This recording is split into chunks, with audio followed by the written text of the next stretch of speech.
Hi, a very good evening, all of you. Today's live session, we will discuss the following topic, which is classical conditioning. In fact, this is one of my favorite topics, and when I was actually reviewing some topics in periodontics, it is then I realized why can't we do a topic from psychology, child psychology. So as I was reviewing some topics, it is then I stumbled upon these various concepts. The classical way of learning things, operant conditioning, classical conditioning, learning by intuition, learning by observation, learning by insight. So there are so many theories which have been proposed by so many scientists, so many physiologists, so many psychologists, so many people from different walks of life. And it is then I have decided, okay, let's take up one concept of learning, that is classical conditioning, which most of us, almost every one of us, is familiar with. But we'll go in depth and see to what extent we can apply that in our real life as well as in dentistry per se, right? So before we go ahead, I hope you guys are doing good, and we shall start. So what we'll do is, initially I'll try to discuss some topics, I'll show you some illustrations, and then we'll have some theoretical discussion related to this classical conditioning.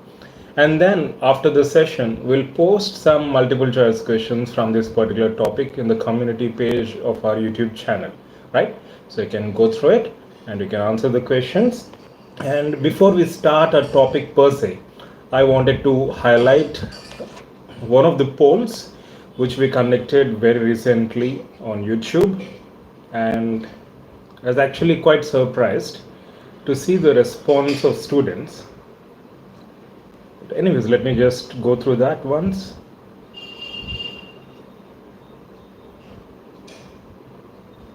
So if you remember, a couple of days prior, I posted a question, rather a poll, on our YouTube community page.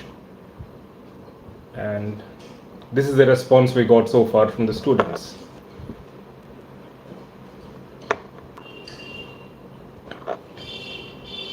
I think now it's clear, visible, yeah. So more than 100 students have participated in this quiz and in this poll, and the question is to find out what your motivation is for preparing for the entrance exam. So I've asked students why are you preparing for entrance exam, and we had multiple options, like is it to satisfy the expectation of friends, family, or society, or to earn more money or fame, or is it to enhance your professional standards, or is it to provide solutions to the existing problems in society, or you frankly don't know. And if you see, very interestingly, more than 60% have chosen the third option, that is to enhance the professional standards. And very surprisingly and shockingly, you can see less than 10% have chosen the option which is to provide solutions to existing problems in society. So what I'm trying to discuss, or what I'm trying to find out in the process, is your driving force or your motivation behind your preparation. And if your motivation is to satisfy the expectations of the family or society or friends around you, you're simply wasting your time, because ultimately these factors will not be relevant for you in your life. As long as they are there with you, they'll be relevant, but these factors are not going to be there with you forever. Your parents, your friends, your society, everything keeps changing. It's dynamic in nature, right? So if that's the motivation factor for your preparation, then you're simply wasting your time. So rethink your strategy to prepare for the entrance exam. And more than 20% have opted the option to earn more money and fame in future. If that's the case, it's going to be very discouraging. I mean, not just dentistry, but you take any profession. If money and fame are the motivational factors, then there won't be any joy. There won't be any intrinsic joy in what you're doing. It has been proven in various psychological studies as well. I can give you a classic example. In US, some years ago, they have done a study where, in order to encourage the students, the school students, to read more books, they offered some money, right? Like for example, $2 a book or $5 a book, whatever it is. I don't have details of the study, but I can give you the outcomes of the study. So the intention of the researchers is to see the correlation between giving money, the reinforcement, the positive reinforcement, and the outcomes of reading books. And very interestingly, what they have found out is students started reading more books, and they started reading more smaller books. So it's very much obvious and evident that if money is the motivational factor, or if fame is a motivational or driving force, then we do it for sake of money or fame, but not for the joy of doing it. Why do we read books? To enjoy it, to enhance our perspectives, to know the world, right? So these factors of money and fame will not cultivate the intrinsic interest in that activity. In fact, they take away the pleasure of doing things, and they take the nature of the activity in a totally different direction. So we do things just for sake of some money and fame, but not for joy of doing it. And eventually, if that's the case, what happens is, as long as you get money and fame, you'll be motivated to do.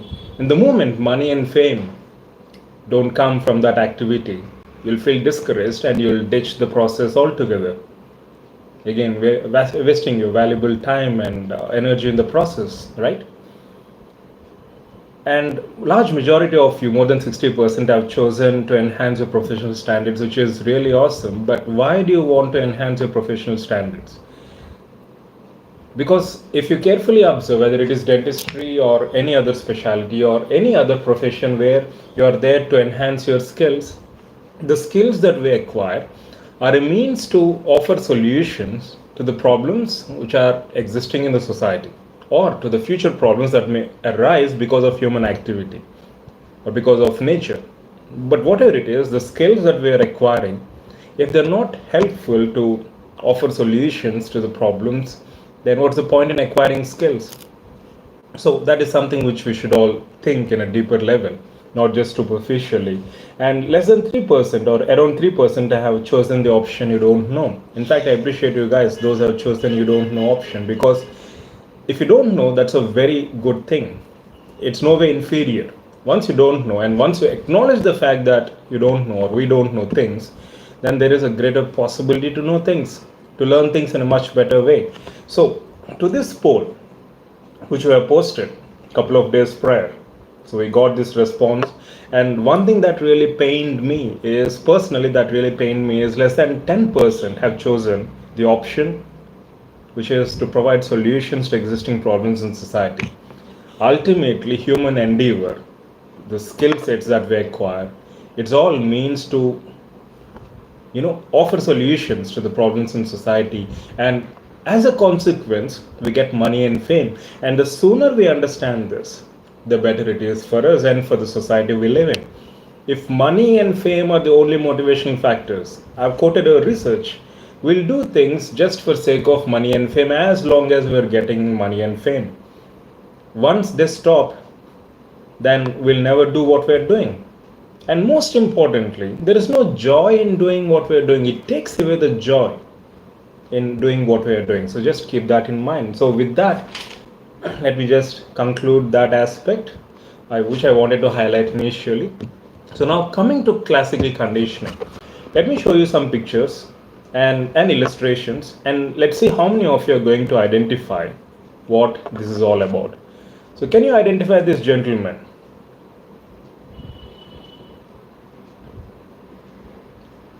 So classical conditioning, I'm showing a portrait.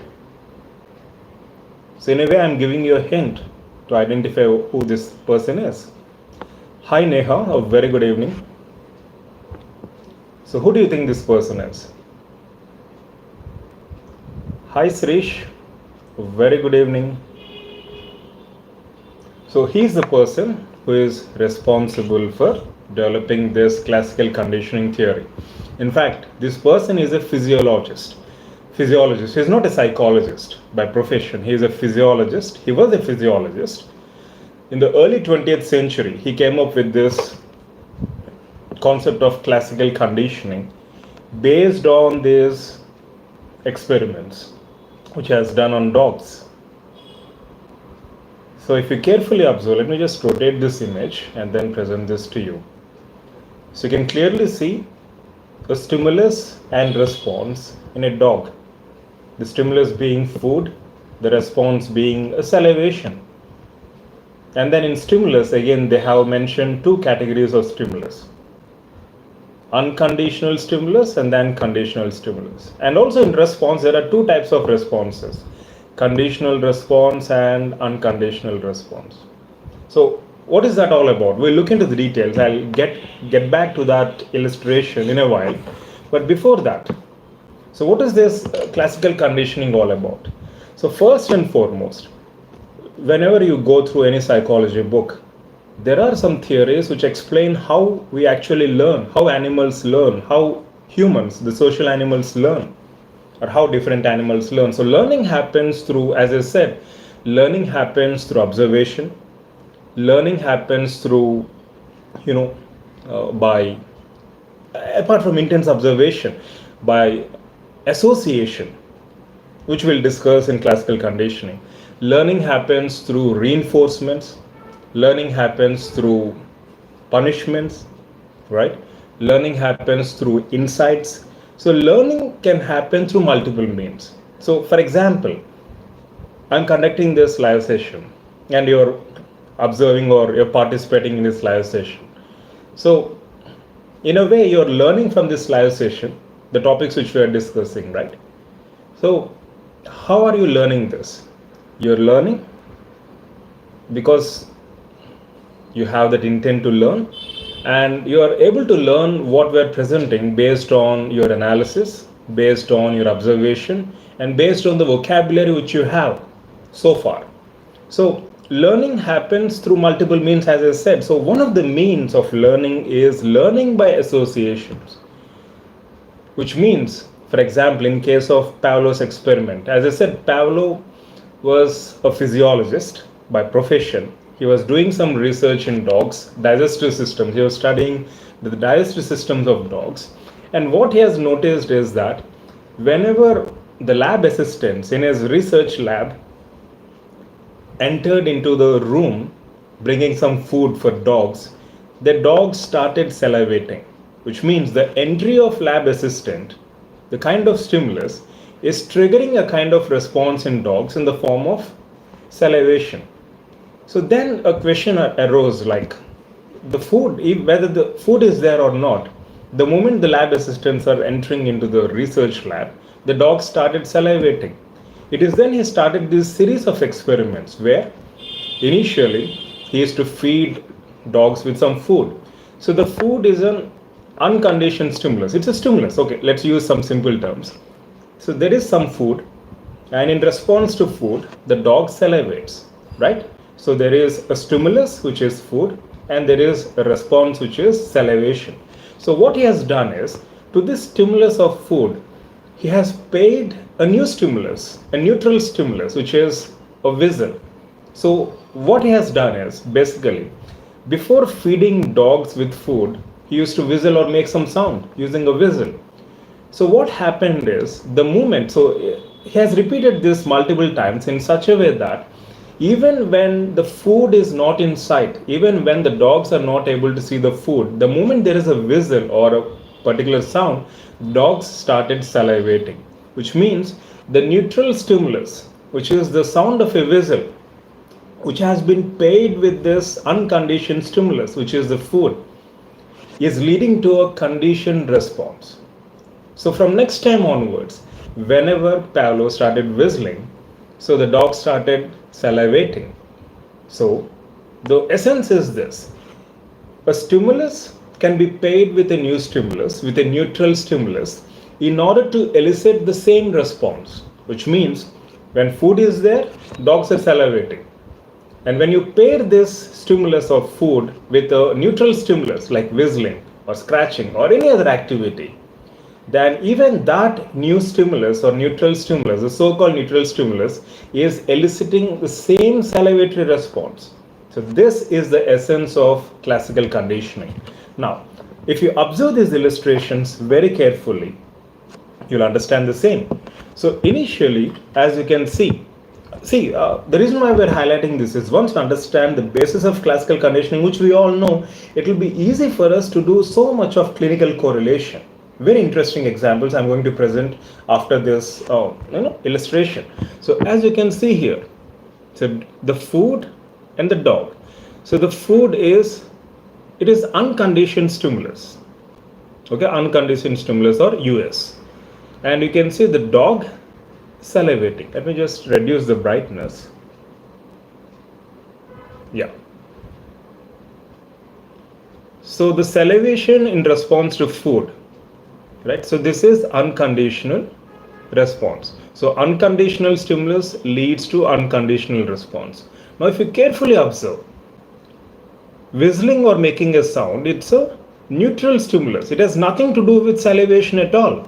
So as a consequence, when you whistle, usually the dogs don't salivate, right? So there is no response at all. There is no salivation at all. Okay, so this is very much clear. But once this pairing happens, as you can see here,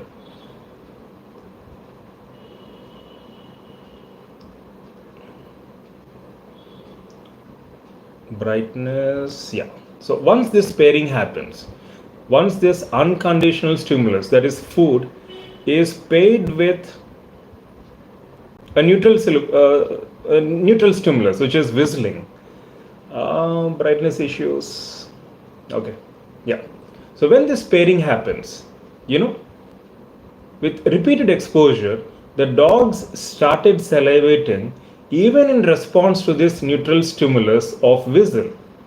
So this neutral stimulus has become a conditioned stimulus to which there has been a conditioned response.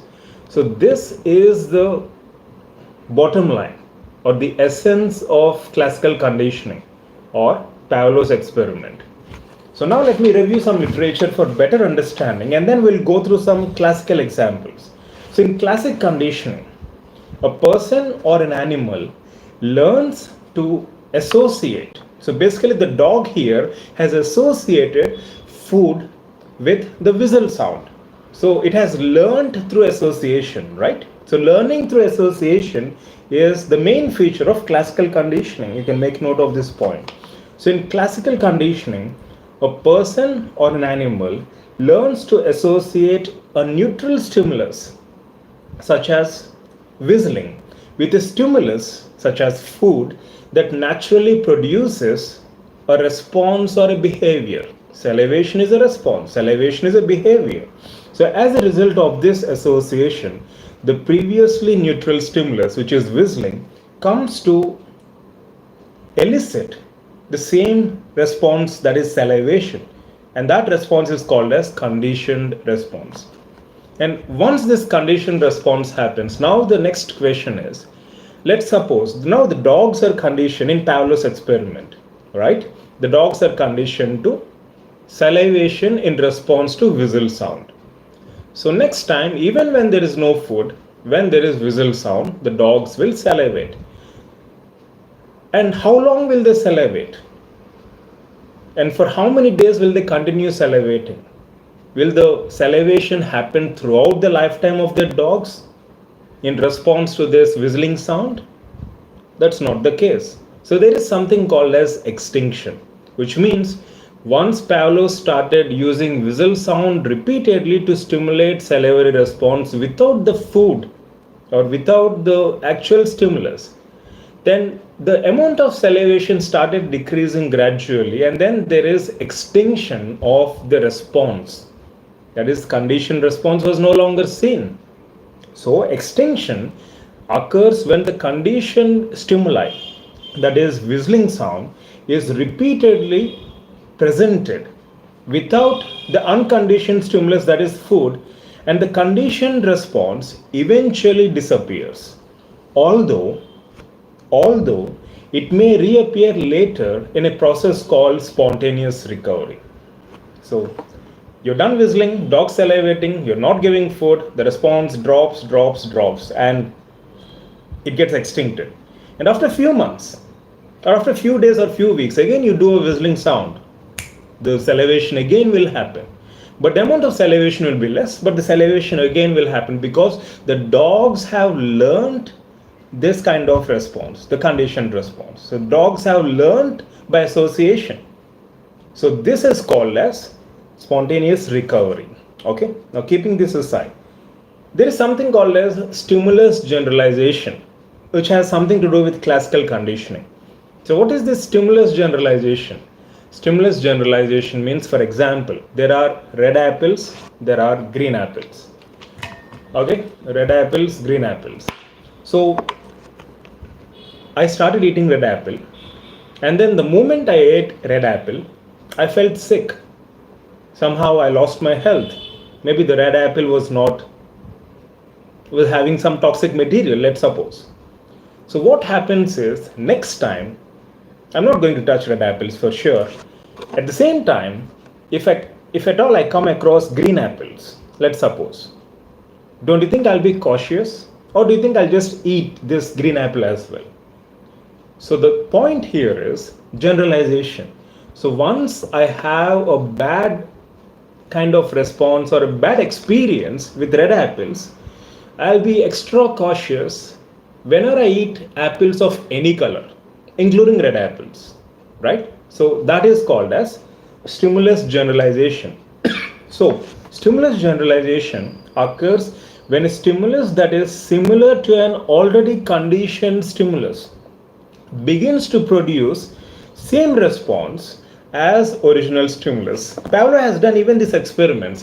What he has done is he tried to pair up the food with scratching the dog. So whenever he used to feed the dogs with food, he used to scratch their backs, right? So what happened is the scratching, in response to scratching, dogs started showing conditioned response. And after a while, he started rubbing the dogs. So even to rubbing, scratching is different, rubbing is different. Even to rubbing, dogs started showing conditioned response, which means stimulus generalization. Okay, when the stimuli are not identical but somewhat similar. In this case, rubbing and scratching. Now, what is stimulus discrimination? Discrimination means ability to see the differences, technically speaking. As per the literature, discrimination means ability to see the differences between two things, two objects, or two people. Let's suppose I eat green apples and I've realized that green apples are very healthy and I'm not feeling sick. So what happens is, previously I had this experience of red apples being bad for my health. So I'll be cautious while eating all kinds of apples, including green apples. So that is stimulus generalization. But let's suppose I try a green apple and I feel good. It is then I will realize that not all apples are bad apples. I'll not generalize it. So I will tell myself that I'll condition myself that, okay, green apples are healthy, but not red apples. So this is called as stimulus discrimination. So stimulus discrimination occurs when the organism learns to differentiate between conditioned stimulus and other stimulus, right? Now, there is something called as, another 5-10 minutes we'll conclude and then we'll summarize this topic. There is something called as second order conditioning. It's very interesting concept. What is this second order conditioning? Second order conditioning means, for example, usually let's suppose you're doing a job and you're paid your salary on the first of every month, even though that's kind of impossible in most of the institutions, private or government in India. Let's suppose first of month you are being paid your salary. Okay, it's a fixed date. So first of a month you'll get your salary. So that first of the month, the moment it's first, you'll feel very happy. And that is because of this second order conditioning, which means you're happy on first because, not because it is first, but because you're getting money on first. And money itself is a conditioned kind of stimuli, because money itself doesn't bring you happiness. With money, you can do things that you want to do, watching a movie or going out or hanging out or going for dinner, right? So the point here is a neutral stimulus becomes a conditioned stimulus, which means in this case, in the case which we discussed, the first of every month is a neutral stimulus. Usually first of every month, why would anyone feel happy? Like it's just like any other day, like 10th or 15th or 20th. But first, that is the neutral stimulus becomes a conditioned stimulus after being paired with a previously established conditioned stimuli. In this case, paycheck. In this case, the money that you get. Right? So this is called as second order conditioning. Okay? Hi Alok. Namaste. And finally, one of the things which I wanted to highlight is some stimuli, it's easy to get conditioned than other stimuli. For example, stimuli such as taste, it's easy to get conditioned more easily. It's easy to get conditioned more easily than stimuli related to sight or hearing.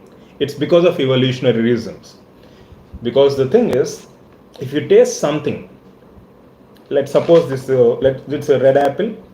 You tasted this red apple. Okay, let's use this for red. You tasted this red apple and it has decayed and it is tasting extremely bad. You'll get conditioned very easily for evolutionary reasons because it's a survival mechanism. Once you are able to identify this taste as a bad taste, next time onwards, the moment you bite into something which has a similar taste, stimulus generalization, you'll just keep it away from your mouth. So the point here is, because of evolutionary reasons, because of our evolutionary reasons, survival mechanisms, it's easy to get conditioned to some stimuli such as taste or smell rather than other stimuli such as sight or hearing, right? So this is what I wanted to highlight. And before we summarize all that we have discussed so far, what is this conditioning all about? Why are we talking about conditioning and learning by conditioning, etc.? See, conditioning, is it good or bad? In fact, we keep telling ourselves that I'm conditioned to behave in this way or that way, which is very bad. But let me tell you, conditioning is not always bad. As we have just seen, if a food tastes bad, if the color doesn't appear appealing and it has some negative stimuli, it helps us to survive, to make better decisions. So conditioning in a way is both good as well as bad, right? Generalization happens, discrimination also happens.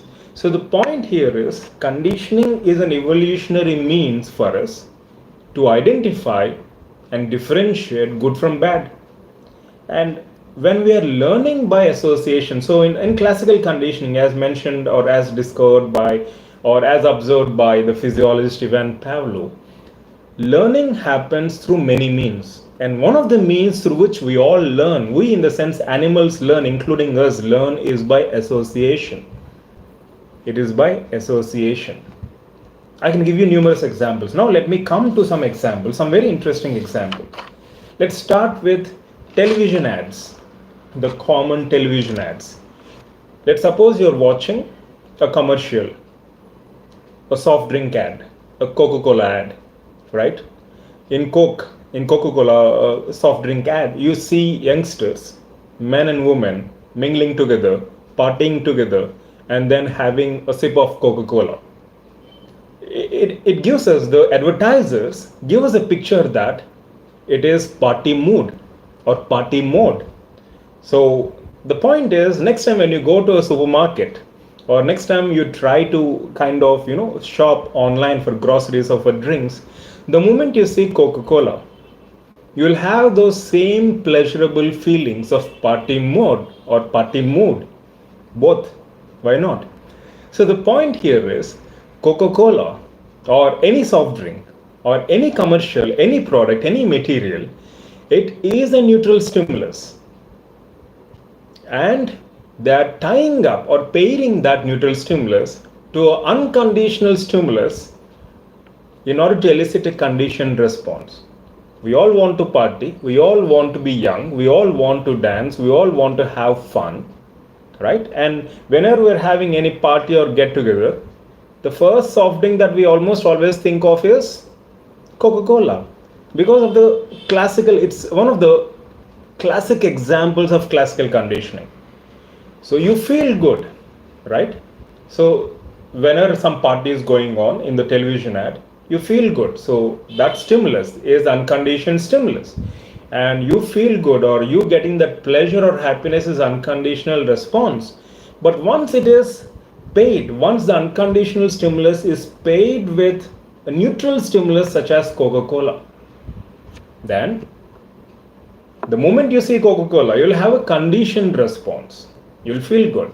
The same holds true for Harpic. I know it's a very bad example to compare Coca-Cola and right immediately comparing with a toilet cleaner, but that's how things are. Even this Harpic or any other toilet cleaners, they show us a very clean washroom where all the bacteria have been eliminated. We feel good. So next time we go onto the market shelf or we go for shopping, even without our conscious knowledge, we pick this information unconditionally, in our subconscious mind, we'll have or will elicit a conditioned response. So that is one beautiful example which we can correlate with, like how advertisers use classical conditioning to condition us to get to their products or to buy their products, right? And what about, now let's take more contemporary examples along with that. Let's take, for example, PTSD, post-traumatic stress disorder. Usually you see that in war veterans or people who have been in traumatic incidences or who have been victims of violence. Let's suppose a person worked in military. He was involved in some war. He participated in some war. He fought in a war and he lost his arm, unfortunately, or he lost his eye or leg. So what happens is the person goes through PTSD, and it's very difficult to treat PTSD because of classical conditioning again. The point is, in PTSD, two distinct, very clear-cut distinct things happen. First one is the sight or thought of that traumatic incident will elicit anxiety. Actually, the trauma led to anxiety. The loss of limb or the loss of some organ led to the anxiety. But even when that stimulus is not there, the thought of that stimulus, the thought of that incident, or the sight of that incident, which means when a person goes through, some movies or some television shows or even some military uniform, the sight of even the military uniform has the potential to elicit a similar response. So in this case, military uniform becomes a neutral stimulus transforming into conditioned stimulus, eliciting a conditioned response. It's as simple as that. And another distinctive feature of PTSD is the extinction is slow, because PTSD or any traumatic incident makes, or according to research articles, it has or it alters some areas in amygdala, the part of your brain. And as a consequence, the extinction is slow, which means it's very difficult to come out of that trauma. And that is the reason why it is comparatively hard to treat such patients. So PTSD can also be explained through classical conditioning. That's the point. And now coming to another common example, and then we'll get into dentistry. Phobias. Let's suppose, like I had my own personal experience during my undergrad duration, second BDS, I ate a pickle which was served by my mom overnight. That is a cauliflower pickle. And after having that pickle, within 24 hours, the next day morning, when I was in college, I started developing generalized urticaria. So, and when I met a dermatologist, they gave me a steroid IV and then everything was set. It is then I've realized, okay, because of cauliflower pickle, I had this generalized urticaria, a kind of hypersensitivity reaction, a mild response. So from next time onwards, whenever the thought or sight of cauliflower came into my mind, I started feeling that. I didn't develop urticaria, but still I started feeling bad. It was not a good feeling. So the point is, stimulus generalization has happened. Cauliflower or any red pickle. So it is then I tried eating cauliflower again, and somehow I was not allergic to it. Maybe I was allergic to some ingredient in that pickle. So anyways, that has been addressed. So the point here is, because of that experience, I developed phobia for a shorter duration towards red pickles or towards cauliflower. So most of the phobias that we have, phobia means irrational fear, can also be explained using classical conditioning. Okay? And finally, coming to dentistry, what examples can we quote? White coat, even though it is not white, a white coat can also be considered as a classic example for classical conditioning. Because if at all a person, white coat hypertension, what is this white coat hypertension? The moment you say white coat, the BP increases. Why? Because the picture of doctor, even the white coat does nothing.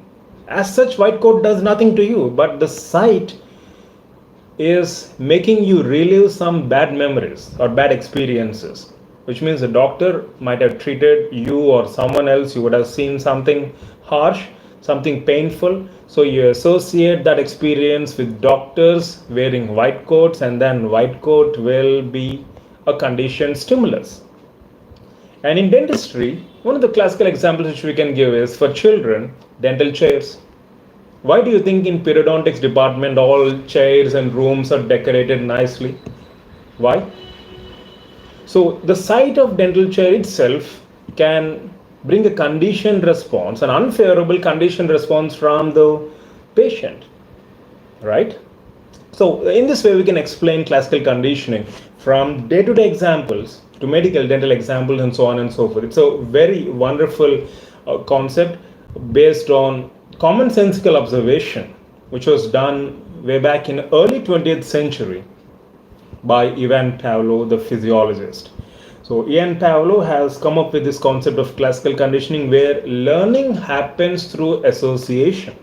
We learn through association. This is classical conditioning. And then we have operant conditioning. And then we have new ways of learning or new concepts of learning based on insight, based on observation, given by Bandura, Skinner, so on and so forth, which we'll discuss in subsequent sessions.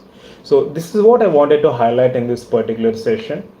So in the process, we have learned about something called as classical conditioning, about various terms, that is unconditional stimulus, unconditional response, conditioned stimulus, conditioned response, extinction, stimulus generalization, stimulus discrimination, second order conditioning, and finally some stimuli where we are easily conditioned than other stimuli. For example, the stimuli of taste, the stimuli of smell, right? So these are some of the things which I wanted to highlight. So we'll post some multiple choice questions related to this particular topic in the community page of our YouTube channel. And one thing which I wanted to remind all of you is don't take these things lightly, especially the medical topics. In fact, one of you, Alok, I think he has asked me a question previously in the previous live session that there are hundreds and hundreds of questions. In every exam, hundreds of questions, 100, 150 questions from medical subjects as well. So how to deal with them? So let's not shy away from them. And there are no real boundaries to learning. No one is stopping us from learning. So we'll use our YouTube live, we'll use our YouTube channel, we'll use our energy and time to focus on medical topics as well. And try to learn them and see to what extent we can apply them, not just to medical or dental profession, but also in our day-to-day life. In that way, learning becomes fun. And in that way, we can kind of enjoy what we're doing. This comes under positive reinforcement, which we'll discuss in the next session or some other session, right? And reinforcement and punishment, that's another interesting concept which was explained in operant conditioning. Okay, so I hope this session is helpful. And if you have any queries, if you need any further assistance, you can always get back through mail at proudtobedentist@gmail.com 24/7. And before I conclude, as I said, as I started this live session with the poll, I've asked you a question a couple of days ago, like what's your driving force behind preparation? Let it not be money, let it not be fame, let it be towards providing solutions to the existing problems in society. Let's be troubleshooters rather than being troublemakers.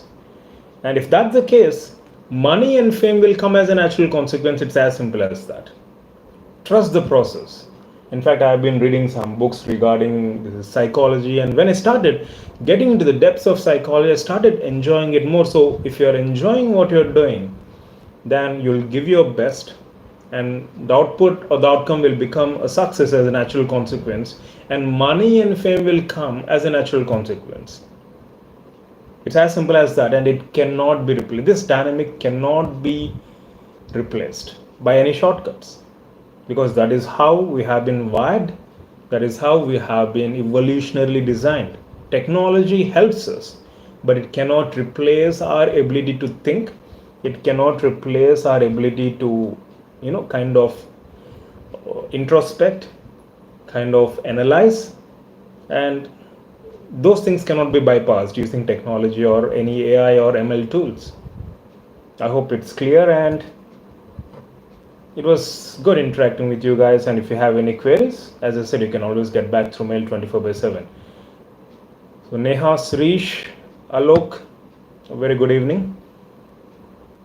So any questions you have from classical conditioning, I'll be glad to take up the questions.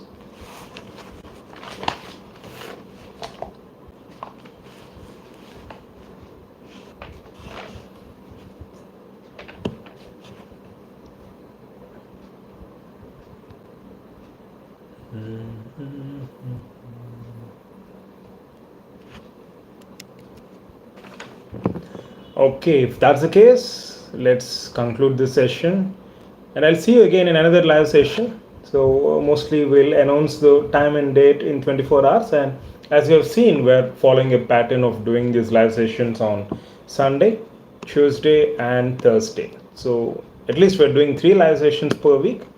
As time progresses and as exams near, then we'll try to incorporate more and more live sessions. Okay, so it was a real pleasure interacting with you, and all the very best. Love you all. Good night.